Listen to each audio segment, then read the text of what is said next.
you for joining us tonight. A group of UW-Madison students and faculty are coming to the defense of black artists they say were mistreated by a Madison museum. Tahalil Mohadeen joined them outside the Madison Museum of Contemporary Art as they delivered their message for accountability. Tahalil?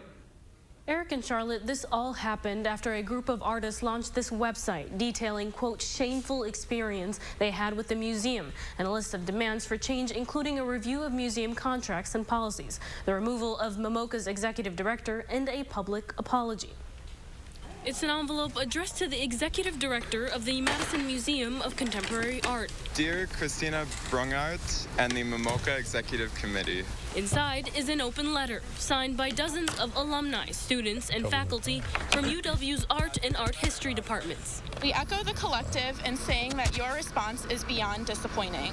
A show of support for a group of artists who took part in the museum's Wisconsin Triennial exhibit, Ain't I a Woman, which sought to highlight black women artists in the state. I felt really disappointed just knowing the caliber of artists that have come through here and witnessing a moment where these artists were treated differently. Following claims of repeated mistreatment by the museum, including improper response to the damage and theft of one exhibitioner's artwork. By the end of August, almost half the Triennial's participants pulled out. Soon after, the museum released a statement apologizing for the damage to Lolada G's artwork, but called accusations of institutional racism, quote, inappropriate and unfounded. I would describe it like watching a fire start and be left unattended. But 3 weeks later, in a statement released yesterday, they said the following.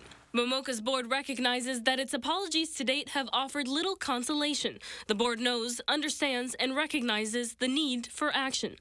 They say to that end, the museum has launched a Truth and Reconciliation project to address institutional racism within MMoCA and the root causes of the conflict. I want to see these changes playing out because saying one thing and doing another thing is a behavior that they have demonstrated before.